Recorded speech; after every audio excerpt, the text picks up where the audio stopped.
Hello and welcome, a very warm welcome to my studio and to this video. I make these videos to share the joy and the process of my creative practice with you. That includes, well, everything but the kitchen sink. I draw, I knit, I sew, I spin. You don't get all of those things every time, but those are the different facets of my creative work. I'm an illustrator by trade. I'm also someone who makes my own clothes, a knitter. I design knitting patterns. Anyway, hello, welcome. In this video, I have several things to share. I'm going to share I'm going to share a book sculpture project that I've just started. I'm going to give you an update on what I've been knitting and show you my finished quilt top and talk about a new idea for a quilt that I've got that I want to start soon, as well as sharing some of the things that I've been enjoying out and about here in the landscape in South Wales. Jack's eager to get going. I hope you enjoy watching.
The main thing that I've been working on lately is a sculpture. It is this, work in progress. This is a project that has emerged out of my year of Creative Steps funding from Arts Council Wales. The theme of that year has been composting, personal composting.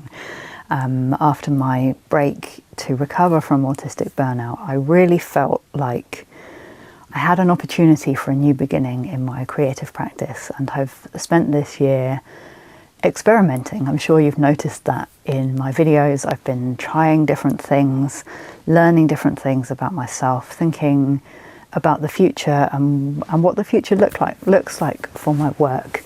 And this sculpture project has emerged out of that as a kind of metaphor for that process. So you may or may not know, I published a graphic memoir called Lighter Than My Shadow many years ago now. It came out in the UK in 2013.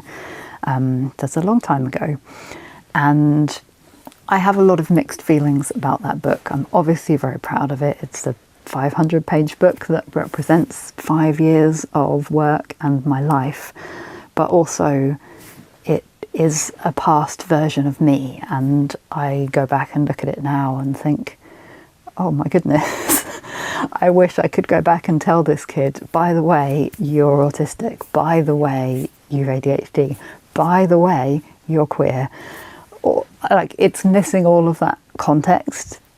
And on one hand, I could write a sequel or an update to the book. Like, I'm not going to do that. It absolutely broke me to write that book, and it's taken a long time to recover from the process. I've no intention of writing another book of that magnitude. So what emerged is this idea to represent my journey of relationship to the book in a different way. And I have quite a lot of copies of the book around. I my publisher was going to pulp some copies, not because it's gone out of print, but because that's a thing that publishers do when they need to make space in the warehouse for other things.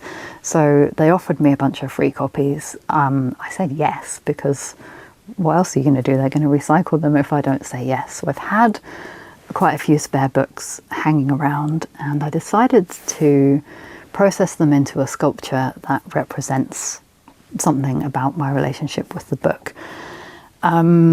So I'll put up the sketch of my original concept to share with you, and this is as far as I've got with the process so far.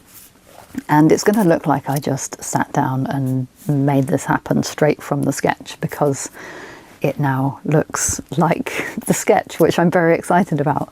It hasn't been like that at all. I've been doing lots of bits and pieces and experiments behind the scenes. I brought my box of experiments to show you.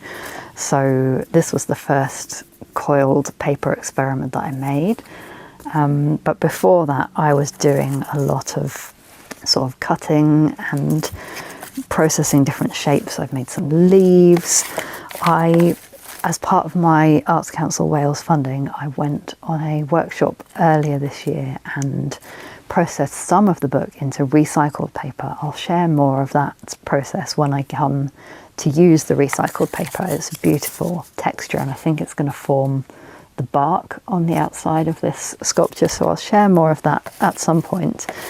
But it's been a long, drawn-out process over the last few months to figure out how I was going to approach this project, and I finally had the breakthrough this week, which is very exciting.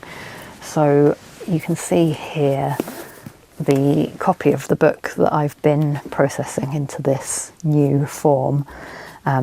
Obviously it is in chronological order, so the first page of the book is here in the middle, and then I've spiraled outwards, gluing each page, and I found that as I wrapped the pages round, sort of unevenness and irregularities, they annoyed me at first, but then I realised if I let them happen, they would build out and form these ribs around the tree trunk, which actually I'm really pleased with. And when it stands this way, they are going to fan outwards and become the roots of the tree that goes over the edge of the book, hopefully. I don't quite know how I'm going to figure that out yet.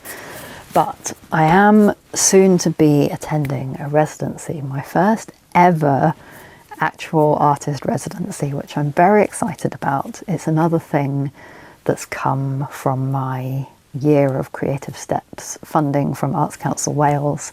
As part of that, I've been working with a mentor, which has been transformative, like really supportive as I've gone through this journey of getting back to work after taking such an extended bit of sick leave, to have that support and encouragement. And she's encouraged me to do things like apply for a residency, which I never would have done before. So that's going to be a specific, focused amount of time to work on this specific project. So I feel good to have made a start, because I was a bit worried about getting there and not knowing what I was doing. So I'm excited to take this project with me and develop a bit further. But yeah, I wanted to share with you the progress so far. It's I gave myself a whole week this week just to focus on this project, to try and make a start. And I'm really pleased with the progress that I've made.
I've been very pleased in the recent heat wave that we've had here in the UK to have found myself working on a seasonally appropriate knitting project. This is not something that happens for me very often. I mean, I don't generally tend to knit summer projects. I am a cold-blooded lizard person who usually likes the heat, but I like to keep warm, so a lot of my knitting time is dedicated to wool and jumpers and winter wear. So it was unusual for me to decide to cast on a summer top, and given that knitting is a slow activity, it's even more unusual to find myself working on it in the summer, and it might even be finished while it's still warm. I mean, don't get too excited, maybe not, but to be working on something with at least slightly appropriate fibres during extreme heat was nice. I wasn't always cool enough to even pick up this project, but I was able to knit most days in the extreme weather, which was quite nice. So the yarn I'm using is Lyoness from Blacker Yarns, where I used to work. It's a 50-50 blend of wool and linen. The wool is Falklands Merino, and I am using the colour called Emerald, which is a dyed green. I think the flax, the linen in it, is undyed, so it creates this kind of subtle heather. It's a lovely colour. Obviously it's green. I love green. I've had it in my stash for a long time, I think since I used to work there, so it's nice to find a use for this yarn at last. I wanted to get to the end of my row to show you how far I've got, but let's hold it up anyway. So this is the Tuileries Polo by Knits Pour Moi. I'm distracted by the sound of a mosquito. Where is it? I don't know, probably biting me. This is the Tuileries Polo by Knits Pour Moi, and I'm knitting the second size. I have made a few modifications, nothing drastic. As you can see, I'm working the body flat, so I finished the back and I'm now working on the front. That's just my personal preference. I much prefer knitting flat. I find when you're knitting in the round, constantly shoving the stitches around the needles to be tiresome, and I also find it's better for my attention and enjoyment of the process to have the variety of a knit row and a purl row rather than constantly working right side all the way around. The other thing to say about knitting flat for this specific project is the lace pattern is a variation on rib. So I find when I knit ribbing in the round that it tends to develop a bit of a bias to it. I think that's just to do with how I tension the yarn, wrapping it around my fingers, and as the project goes on it builds in a little bit more twist and the project tends to just go off to one side, and I find that working flat helps me avoid that. So those are the reasons for making those modifications. When I finished the back, the pattern calls for a rook bind off, which isn't a method I'd come across before. It's a sewn stretchy bind off. I did give it a try.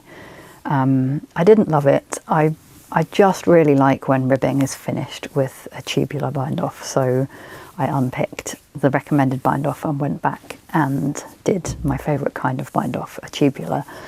And that is all the modifications I've made so far. The only other thing that I want to mention is a little mishap that happened a while ago on this project. I got to join at the underarms and noticed that I had missed a column of lace stitches here at the front, right from so you start knitting at the back neck and you work the yoke downwards. Right from the time that these stitches were added at the front neck, I had missed a whole column of lace stitches, and this is what I did. I've just joined the button placket at the front of my knitting, and I have noticed a mistake here on this side. You can see this lace pattern all across the front, but then there's this band of just plain stitches with no lace, and on the other side there is lace. So I have, when I've been translating the chart from the designer's symbols to the symbols that I am more familiar with, forgotten to include a column of lace stitches here to keep the pattern going right up to the button band, which is really, really annoying. I could leave it. I'm obviously not going to do that. It's right in the centre front of my garment, and if I started doing the lace from here downwards it would look weird. But if it also had a column of no lace down the front, not right down the middle but just off the middle, I think that would look weird. So I've got two choices. I can either rip the knitting back to here, which is where that column of stitches was introduced when I was doing these increases, which is quite drastic, and having just joined everything in the round, I don't feel great about doing that. So I'm going to try a surgical option first. So I've knitted just to before the stitch that should be a lace stitch. So this stitch here should be a yarn over every other row, and then next to the yarn over it should be an SSK every other row. So if I drop these two stitches, I should be able to let just this whole column of stitches unravel down to here without any of the stitches either side coming to any harm, and then row by row pick up and knit this column of stitches again with the SSK and yarn over back to here. It's a long way. I've done that technique to fix mistakes in knitting like maybe an inch ago, but I've never done a whole column of stitches like that. It might end up looking too tortured, but I am going to give it a go before frogging the whole thing back to here. I have to give it a try. What's the worst that can happen? So I've identified these two as the offending column of stitches, so I'm just going to slip them off my needle, move my needles so that all the other stitches are safe, and I'm slowly going to tink this back row by row, so I'll be left with a column of drop stitches, and then I can work my way up the column from the bottom row by row, hopefully. It's going to be a tedious job.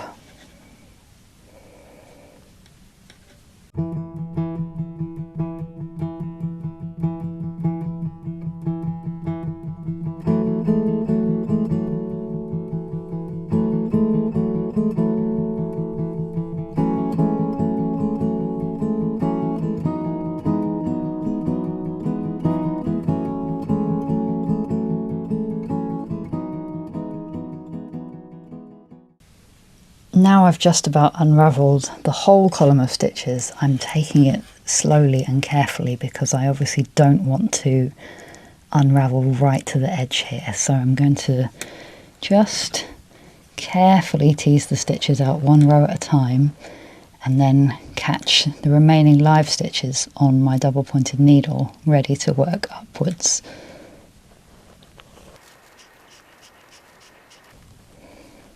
Okay. I think that is about as far as I am willing to go.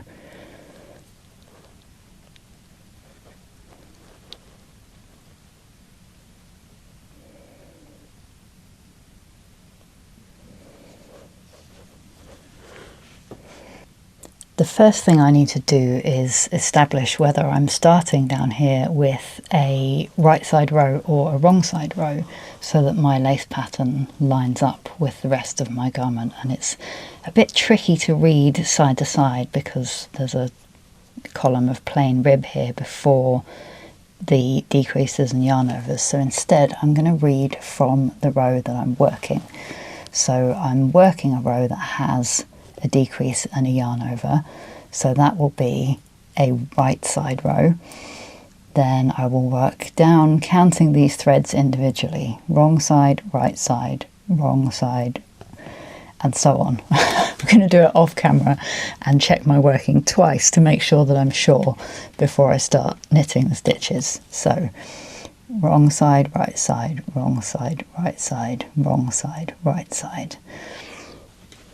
Right, I have counted my ladder threads twice and come up with the same number. Actually, I counted them 3 times. The first 2 times I came up with different numbers, but the second and third times I came up with the same number, which was an even number, which tells me that I am starting with what would have been a right side row.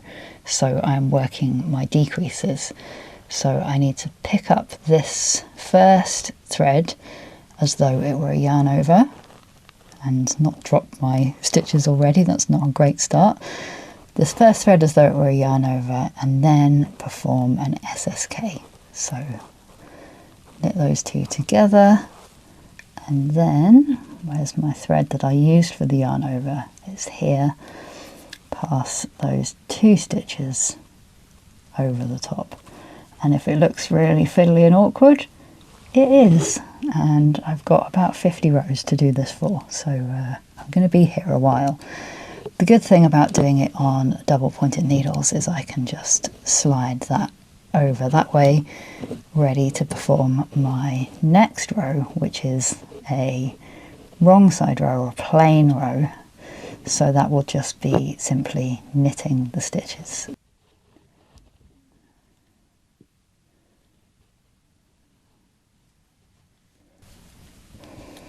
Slide my stitches back to the other end, and you can see I've got my little yarn over hole that has appeared where I need it to. Okay, ideally it might have appeared 1 row sooner, but I don't think once the collar's knitted it's going to hide that problem. It's going to be a much smaller problem than having a whole column here without the lace. So now I'm ready to do a right side row again. So with this I will pick up as though it's just a yarn over, and then an SSK.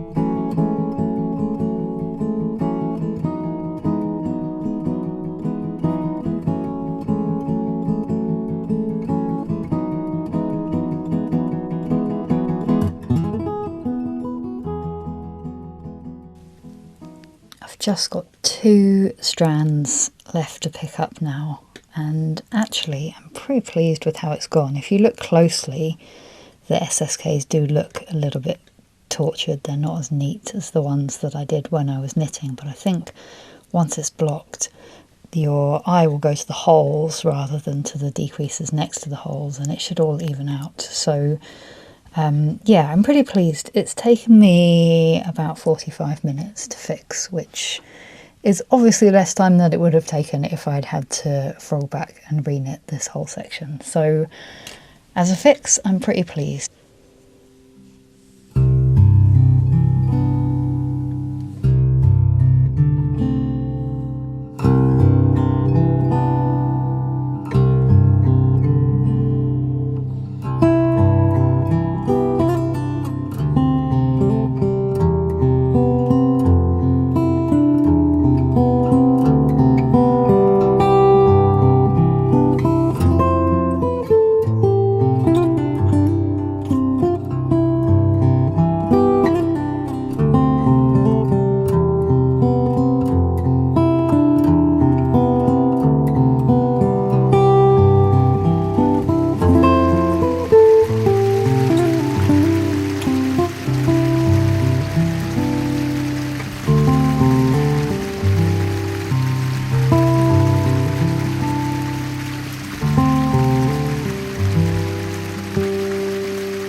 since I last saw you, I have finished my very first quilt top.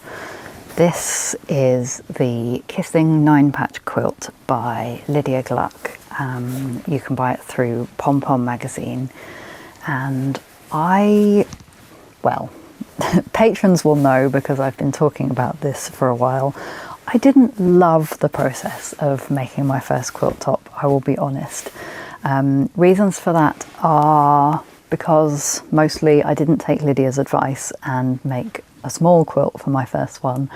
I was using up some stash fabrics that I found when I was doing a de-stash, and I wanted to use up as much of the fabric as I could. So I made a double bed size quilt, which is enormous. And at times in the process, I felt very overwhelmed by the number of pieces that I had and how slowly the project was coming together. I am really pleased with the final product. I am looking forward to assembling it. I have decided on a wadding that I would like to use for it, but currently it's out of stock from the supplier I wanted to buy it from. So I'm just waiting to finish my first quilt. And I'm intending to hand quilt it, which I know is going to be a very slow and meticulous process and probably see me through the winter. But I looked into, well, I thought about doing it on my home machine and thought, my quilt is too big, that's going to be a nightmare. I looked into sending it away to have it quilted for me, and first of all, that doesn't feel right for my first quilt to have someone else finish it off, but also the cost was just prohibitive. So I'm going to be quilting it by hand as and when I get round to it. But the reason I decided to learn how to make a quilt is because I've had this idea in my mind for a quilt that I want to make. I want to make a asexual pride flag.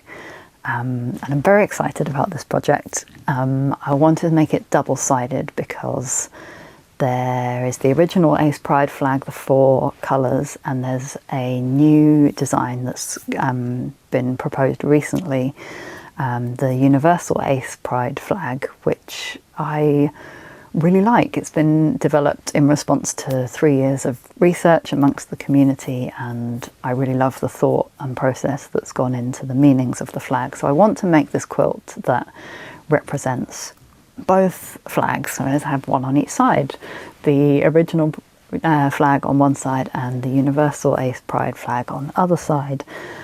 And I mostly wanted to make it out of stash fabrics. This was a project that was inspired when I was organising and tidying my stash recently.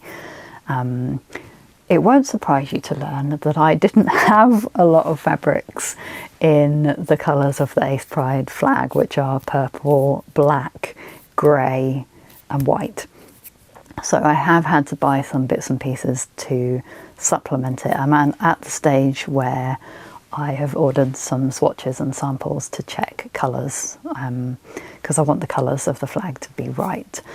But I'm very excited about this project, and on one side, I haven't decided which side yet, I want to put the wording of my Ace Joy comic, which I made 6 years ago now, in 2020, which opens with the line, "How do I explain that an orientation defined by lack is not lacking?"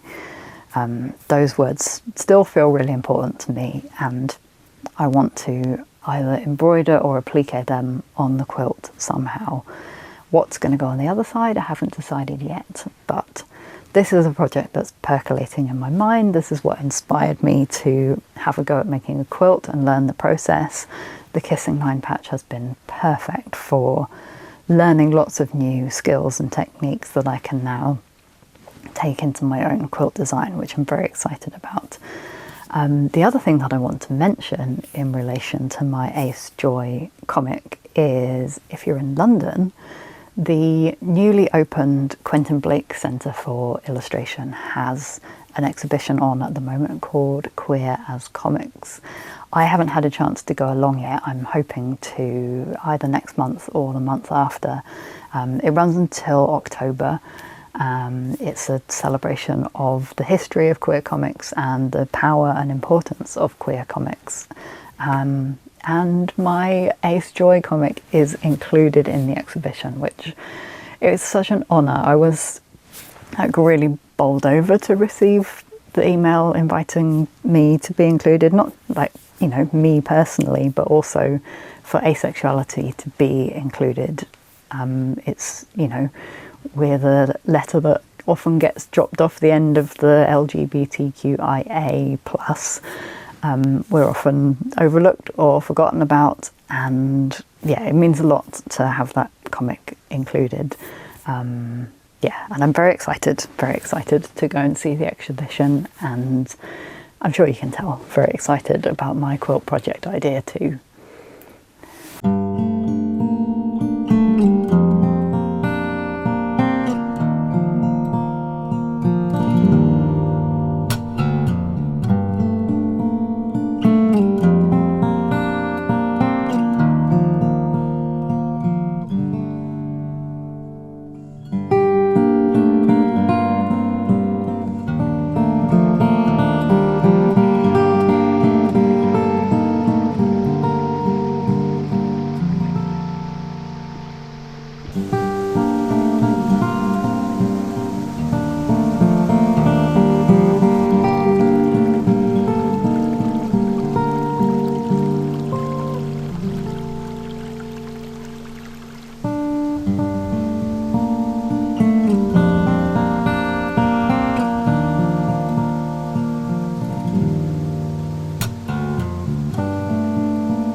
Thank you so much for joining me for another episode. It's been great to have the opportunity to sit and share with you all the different things that I've been working on.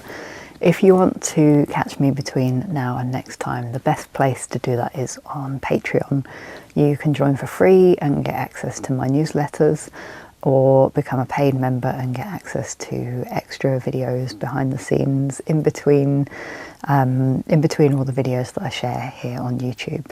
And it's thanks to supporters on Patreon that I'm still able to do this after having taken such a long break from work and making videos. I still feel like I'm in the process of recovering from that, and it's support from Patreon that's enabled me to keep going and keep doing what I'm doing. So thank you so much if you're one of the lovely folks supporting me over there. Thank you again for watching, and I will see you next time. Bye.